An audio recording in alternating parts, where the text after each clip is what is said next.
Hello everyone, Jordan here. Death Battle is a very important series to me. If you don't know what Death Battle is, but somehow clicked on this video, Death Battle is a web series where two hosts, Wiz and Boomstick, use actual math and science to figure out which of two fictional characters would win in a fight to the death. I first discovered the series when I was 9, during Season 2, where my first episode was the Pokemon Battle Royale, right when I was starting to get into Pokemon. When I first saw it, I was amazed that not only were each of the Pokemon that were involved got to be talked about and analyzed in their own segments, but we also got an animation that wasn't afraid to be violent or sparing of the combatants' lives. After that, I was hooked and started watching the show religiously for almost a whole decade now. I've always had a thing for crossovers, as seeing characters I loved but never interacted before suddenly meeting each other and either bantering, fighting, or even the sight of acknowledging each other made me excited. And whenever there was a franchise I knew nothing about, it made me want to check out that series because, hey, they're hanging out with a franchise I like, so why not? So seeing a series that was practically nothing but crossovers was bound to keep my attention for a long time, and you can bet that several of my favorite series I got into because of Death Battle. It wasn't always perfect, as there would be times where the analysis got boring, the animation would look terrible, the outcomes chosen wouldn't always be agreed upon fondly, or the characters would only be given the bare minimum for how they were treated, or worse, be written completely out of character. But over time, the show evolved. With really passionate creators Ben Singer and Chad James constantly sticking their neck out to keep the show going, to the animators and writers getting way better than what we had at the start. Not to mention, the last 3 seasons, seasons 8 through 10, could be considered the renaissance, and honestly the peak of the show considering how high quality their episodes were. So with all these upsides, what can go wrong? Their company died, that's what happened. Thanks for that, Zaslav. In March of 2024, Warner Bros. Discovery announced that Death Battle's company, Rooster Teeth, would be shutting down, and as such, Death Battle was in a state of uncertainty for months. This was not only bad for the fans who have been hyped up for all these years, but also bad for the staff because for a lot of them, Death Battle is what they do for a living, and now their jobs were on the line. So at the end of May 2024, when Rooster Teeth had officially shut down, we were just left in silence for a while. Until on July 30th, 2024. Ben and Chad had officially announced that Death Battle will be an independent channel, and they needed our help with a Kickstarter to make that happen. With the minimum of 4 episodes releasing by the end of 2024, each of the stretch goals showed us what matchups the team had planned if we reached each goal. Whether it be their 200th episode Ash Ketchum vs Yugimoto, or highly requested episodes like Kratos vs Azura or Gru vs Megamind, or even bringing in notable creators like Torian or Ismahawk. The Kickstarter started with a starting goal of $75,000 and was funded at the span of 21 minutes. And by the end of the Kickstarter, $740,000 was pledged all to this team. I'll be real, the day that I woke up and saw this announcement, it felt like Christmas to me. It was very clear, we were so back. So today, I'll go down each of the 4 episodes released for the start of this new era, and we'll see if Death Battle going independent proved that the show can stand on its own. Let's get to it. Since the beginning of time, man has yearned to destroy the sun. I will do the next best thing. Block it out. To start off, we have the totally not controversial Omni-Man versus Bardock. Why is that? Well, we'll get to that when we get to that. I want to come out and say I am no way a versus debater, so whether or not people think the episode is wrong based off of outside material is completely irrelevant. What I will deduct points for is if an episode is wrong based off of its own logic. If the episode is right by its own logic and the material that it gives, then I won't deduct points. As for my thoughts going into this, I love the Invincible cartoon, with Nolan being my favorite character, and I adore Omni-Man vs Homelander for its animation and brutal death. Speaking of which, I love how since Omni-Man's last episode was so recent, it starts off where that episode left off at the end of Invincible Season 1. It almost feels like a direct sequel. I really dig the comic editing. So ever since about Season 7, the editors knew how to bring a comic or manga panel to life, to make it look like a motion comic, and it shows. From the Viltrumite people living and fighting through Viltrum to the Sun Disc segment, I know we'll get to that later. But I do gotta say, this kind of pales to Nolan's last episode in my eyes. Whereas the last episode Omni-Man vs Homelander focused on Nolan's brutality until Mark finally unlocked his emotions, finally making Nolan human, that really felt impactful to me. I get that the main focus was about Nolan trying to redeem himself for Mark and the rest of the world, but I kind of wish that there was more focus on the fact that he was mentally programmed to not have emotions, and as such he always feels guilt at the sight of seeing someone dying now, and that's something he has to deal with, his mental suffering. But that's just a subjective take from me. Overall, a good analysis, but I do think Omni-Man vs. Homelander does it better. Bardock, on the other hand, is pretty solid. I generally got tired of Dragon Ball analyses because of their lack of variety in powers and scaling. They kept on overlapping with each other to the point where ki beams and scaling to Goku and Beerus' punch clash is something that I always predicted with every single modern Dragon Ball episode. But Bardock's managed to stand out mainly due to the fact that in-universe, Bardock didn't even exist before the events of original Dragon Ball, so it felt more grounded in terms of feats and power sets. We pretty much never got the Great Ape or dodging asteroids mentioned in analysis before, and that made me think, wow, that's how far Bardock could have gone back then? Then the part about discussing his character, I should mention that my only exposure to Bardock is in episode Bardock, Super Broly, and Fighters, so I didn't really get much of Bardock, and even then, when I did, it was kinda bland. But when talking about the fact that he only saw his family as soldiers, or he was technically the first Super Saiyan, and the decision to let Goku leave so he could live and grow to be the biggest hero of his universe made me really smile. I saw Bardock as a passionate fighter to the bitter end, which I really gotta give points to the team for. Now on to the fight. The setup is simple, but it works well. Bardock ends up on a random Invincible planet and Omni-Man tries to jump him. I really like how Omni-Man references him flying to jump the Immortal, to the Mortal 1 Combat / Fighters reference, and their bantering about their sons was a bit quirky, but I didn't mind. This fight was animated by Devil Artemis, and honestly, the way the fight is animated is pretty solid from each of the punches to how fast the characters move. Though Omni-Man really should have been given a different model. Omni-Man is reprised by Tom Schalk, and he does a great job as he did last time, capturing the intimidating presence that Omni-Man generally has, having more isolated lines, but each line just sticks in your mind because of how impactful they are. Bardock, on the other hand, is played by Cameron Nickad, who played several Death Battle combatants in the past. Cameron brings the ambitious and violent warrior tone that comes to mind when thinking of Bardock. And the track is pretty fire. Solid State Invincible was done by Brandon Yates, and like Omni-Man vs. Homelander, feels like a direct sequel to his predecessor, seeing it has similar lines and the same rhythm as Diabolical Invincible Me, with the difference being that the rhythm is faster, and the lyrics focusing on Nolan and Bardock's redemption for the lives they took and trying to be better people. My main problem with the fight is that Bardock doesn't really do any substantial form of damage, while Omni-Man just take all the hits given to him and pushes Bardock to use the Great Ape and Super Saiyan, and he still struggles. The Great Ape is my first whoa moment, as the way that Bardock transforms felt pretty impactful, but after squeezing Omni-Man, Nolan just forces himself free and effortlessly removes Bardock's tail. Despite that though, the part where Bardock is taken into space to suffocate was very intense as Bardock tries to cling on for dear life. The Super Saiyan clash was pretty much the only time I felt Bardock was given a chance, as Bardock actually gives Nolan a struggle. The final impact of the punches could have used some work. Omni-Man yells out and their punches causes Bardock's arm to explode. I was kind of expecting Bardock to let out his own line or battle cry to show that both were at their best when the punch happened. Here it looks like Bardock wasn't even trying hard as Nolan, but the line, "You said Saiyan, remember it," was honestly pretty impactful as he makes Nolan feel regretful at the fact that he ruthlessly took another life, let alone a life from a supposedly extinct species, and lets out a "fuck," which can be taken as very impactful or very funny depending on if you understand the context of Nolan trying to redeem himself. Okay, so here's where a lot of people have problems with the episode. The post-analysis is very controversial as they discuss the Sun Disk feats, which doesn't even look comparable to King Vegeta effortlessly destroying 3 planets at once while not even being in Super Saiyan. That practically makes no sense. But other than that, I do think a lot of the arguments given for the other categories are solid. Omni-Man is more experienced, Bardock couldn't use his attacks for long as Ki drains him, and Super Saiyan drains that faster. Omni-Man's Spark Atoms make him last longer, and Bardock is generally faster. I still believe Bardock should have won, but everyone's already spoken on that front. So to my overall thoughts, I think the episode is pretty good all things considered, but not great. But as a first start, it honestly shows that even with flaws holding it back like budget and a controversial victor, I still found this episode entertaining.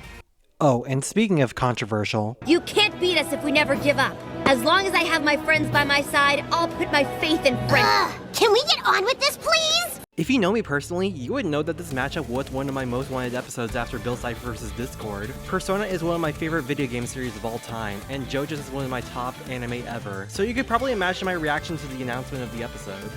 Oh my god! Joker's analysis was honestly all I could ask for in terms of a Persona 5 analysis. I understand that some might not find Joker's character that appealing in the analysis, but I should stress that Joker is a character who doesn't really have a canonical personality, seeing how his character is based off of in-game player choices. In anime, Joker isn't really better, as he's widely renowned for being as bland as tofu, so I could understand why you don't really focus on his character much in the analysis. And going into this, I found myself excited to see the amount of references and fun jabs they had at Persona, especially considering that their last episode, Weiss vs. Mitsuru, didn't really go as hard as I'd like, and god, that was 5 years ago. And to be honest, I had a lot of fun with the analysis. I love the cutaway where they make fun of how relationships in Persona are honestly very artificial, a joke about slandering Morgana, and the listings of different personas like Mara. Giorno's on the other hand though felt slightly weaker. In my opinion, Giorno is probably the weakest of the 6 JoJo protagonists I've seen personality-wise, but I really liked how they talked about he wanted to use the power of the Mafia not for personal gain, but so he can improve Italy for the better. But my main problem with the analysis is how they discuss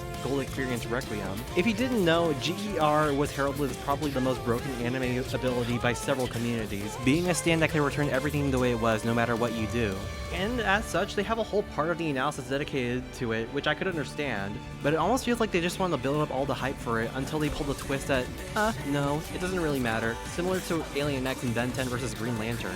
But I still like the analysis though. Now on to the fight. The setup is not the best, but considering the limited rules of JoJo and Persona making it hard to make a natural scenario work, it's understandable. Giorno apparently went mad with power enough to have his own palace, and the Phantom Thieves want to take him down. This fight was animated by Death Battle's sprite team, who have consistently used puppets since about Season 7 I believe. The team does a good job with most of the shots. But there are some hiccups, like Joker just looking lifeless while traveling up his grappling hook, or Giorno's total drama odd looking running cycle. Ren Amamiya, aka Joker, is played by Kevin Rivera, who played Dimitri and Alex Mercer last season, and he does pretty good. When I first saw the preview, his inflections actually made me believe he was Joker's real voice actor Xander Mobus, being rebellious but calm and collective. Giorno is played by Kieran Reagan and works well giving off a high and mighty divine tone for Giorno's character. And I really like the flow and choreography. Joker attempts to do any attacks against Giorno, but Gold Experience undoes everything and counters Joker, making it look like Ren is being mentally messed with. The first time was when Joker directly shoots Giorno in the face, but not only was it nullified, it turned out Ren wasn't even close to Giorno. Then Ren gets pulled back as the track emphasizes the reversal. Requiem For A Thief was done by Therewolf Media and features Saoirse Forest Child.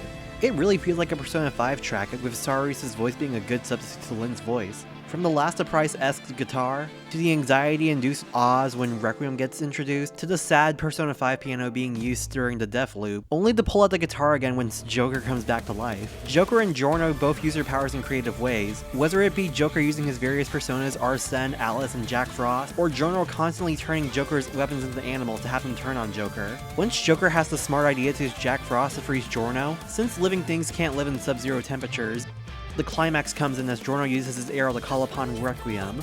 There, Joker tries to stay alive as he trips out and Giorno Muda Mudas him to death. I will admit, the Muda Muda bit is kind of lazy seeing how one of the shots is mirrored, but is made up for by how really funny this monkey face looks for Joker. As he's blasted into a wall, the death loop happens, which brings us to an honestly really impressive 3D segment that looks directly pulled from Persona 5, referencing Joker dying to Akechi, as Joker's friends' social links call out to bring him back to life, which proves that no broken anime ability is a match for the power of friendship. Joker pulls out Safe Denial and fires Sinful Shell, and the bullet struggle between it and GER looks pretty intense, until GER's hand and then his entire body is broken and Giorno's body disintegrates. Then Joker runs off with the arrow as we cut to an end screen for Persona 5. I honestly feel really bad for Giorno in the post-analysis. They basically state that without GER, Giorno is pretty much dead, with all 5 categories automatically going to Joker. But wait, GER takes over speed and resistances, but wait, Joker's social links and Sinful Shell make Giorno lose to those categories anyway. And I realize that the ratio screen is on par with SpongeBob vs. Aquaman's ratio in terms of how Giorno gets trashed here. I'm not saying it's the team's fault given what they say is reasonably true, but there is no sugarcoating here. So as one of my most wanted episodes, I was pretty satisfied coming out of it. I feel like they pulled out all the stops on most of the analysis and the fight itself. And the thing is, it's not even my favorite episode of the season. Imagine being last place with 0 stars! Between Omni-Man vs. Bardock and this episode being revealed in the Kickstarter, this was the one I was more excited for given the footage they gave. The fact that this was not only a hand-drawn fight, but an army fight promised a lot of hype for the project going forward. I love Mario and Sonic, but I felt like a lot of the Mario vs. Sonic related episodes didn't go as hard as I'd like, with some exceptions. Bowser's analysis is a big step up from his last appearance. Bowser vs. Ganon's analysis for Bowser left a lot to be desired. Mainly just what an outsider would expect Bowser's arsenal to have without going to any of the obscure history. Here the episode is about not just the combatants themselves, but bringing in their entire armies. So I definitely found myself intrigued at the enemies they brought up, to all of Bowser's one-time MacGuffins he has access to the ending of the analysis where they bring up how Bowser kinda has a family now with his army. Seeing how they were collectively shunned for being freaks was really heartwarming to see. Overall, this analysis is great. Eggman's analysis was obviously a a great step up to a Season 1 analysis. Talking about his hidden backstory about how he was neglected as a child since Maria died was really interesting. To talk about how he was a turbo loner was honestly pretty funny to me.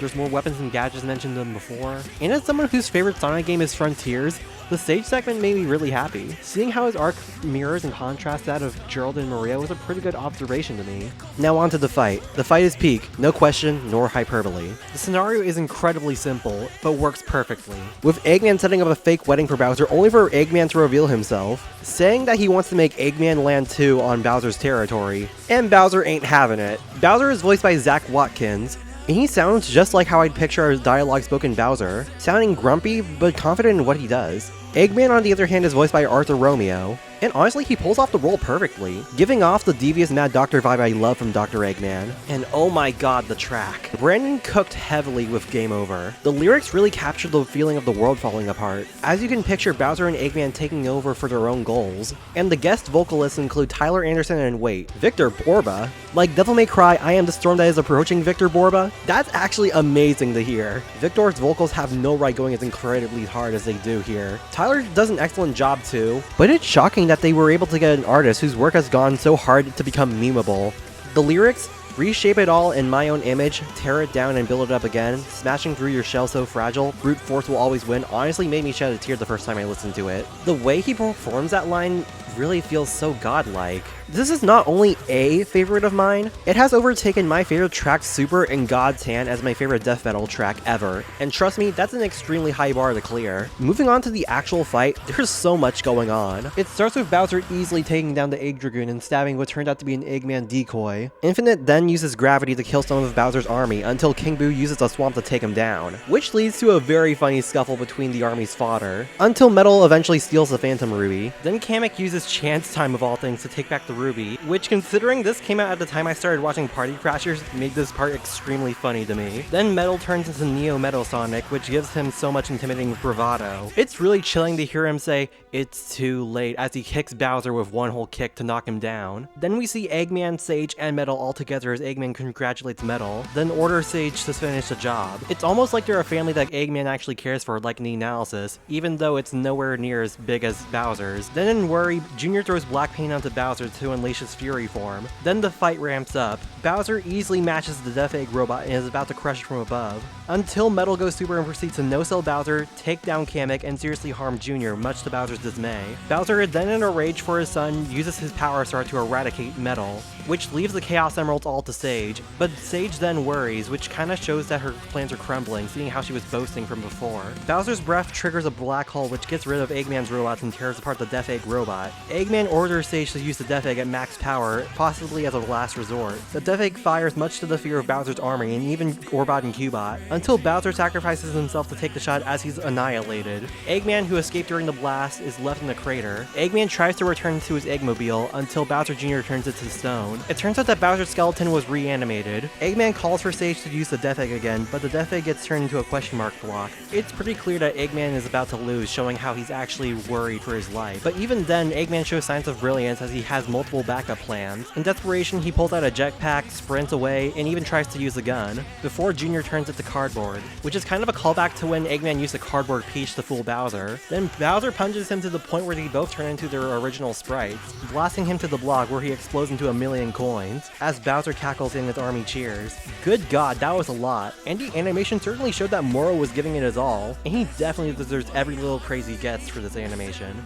This was one of their longest modern day fights, right next to Megatron vs. Frieza. But the difference between those two is that the episode didn't waste time. In Friezatron, there were moments that dragged heavily to reach that runtime, which did hurt the episode for me. Meanwhile, Bowser vs. Eggman had so much stuff going on with how the fight is paced, which definitely justifies going for so long. Nothing against Devil, but Bowser vs. Eggman clearly knew how to do a longer fight. And finally, the post-analysis. All the arguments they give are made pretty clear from the physical stats, powers, intelligence, trump cards, and armies. But what makes this post-analysis stand out and going the extra mile is not only did Moro bring back epilogues not seen since Season 6, but he brought in several fully animated alternate scenarios, which helps visualize several what-if arguments. God, Moro is the MVP of the season. Anyways, bringing in several powerful items Bowser and Eggman have was always going to be tricky to talk about altogether, but they managed to make it work, seeing how Bowser has clear counters, instant death abilities, and a better relationship with his army. Overall, this fight was beyond worth the wait. For being such a basic but classic rivalry, the team at Death Battle knew this fight was something they couldn't sleep on. It is no exaggeration when I say this is a perfect episode. So I wonder what possible fight could follow this masterpiece. The imposter wins suspicious. Okay, I want to come out and say, when this fight got announced, I immediately started acting pessimistic towards it, pretty much because it was a fight I wasn't really taking seriously. Not to mention both games being dead, so I didn't have the best hope for it with the trailers being overdone jokes that people have already made. But when the episode came out, I did like it by the end. I used to play Among Us religiously back in 2020, and even though I didn't play that much Fall Guys, I did enjoy the games that I did play. The Among Us analysis was predictable, but kind of fun. Even though I heard the sus and ejection jokes so much it became mute, I liked how they talked about the anatomy of the crewmates, not to mention the insane weapons they carry,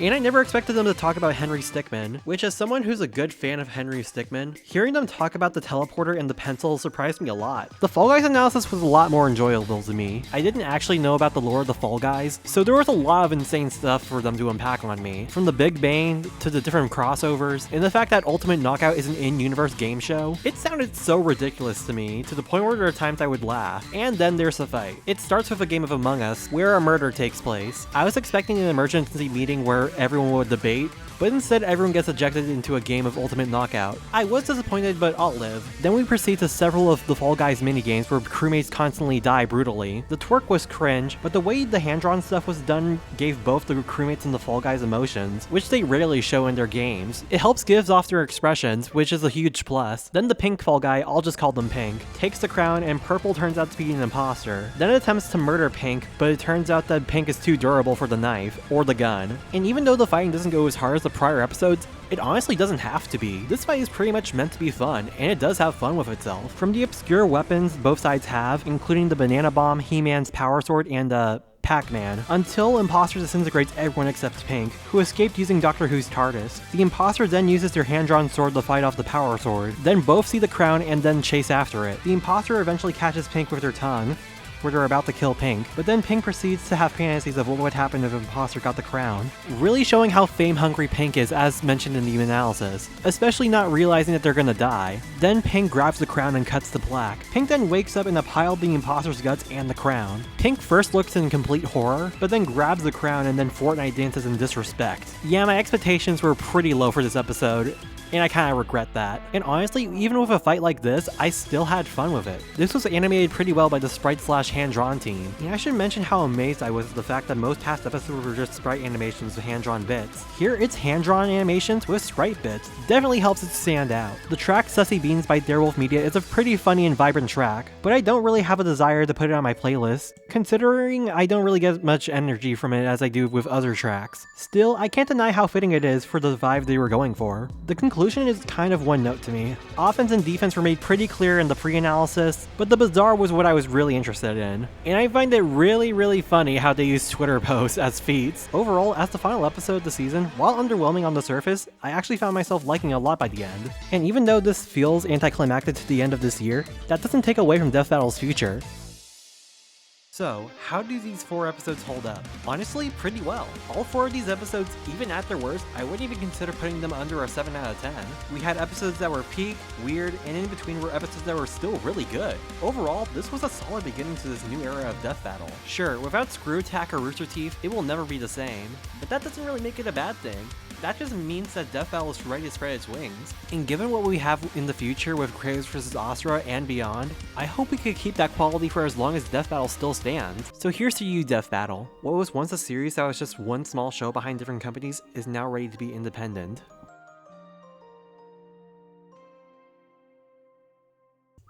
Thank you so much for watching. If you want more reviews like this, like, subscribe, bell, and be sure to support me on Patreon. Any form of support is really appreciated. Thanks again.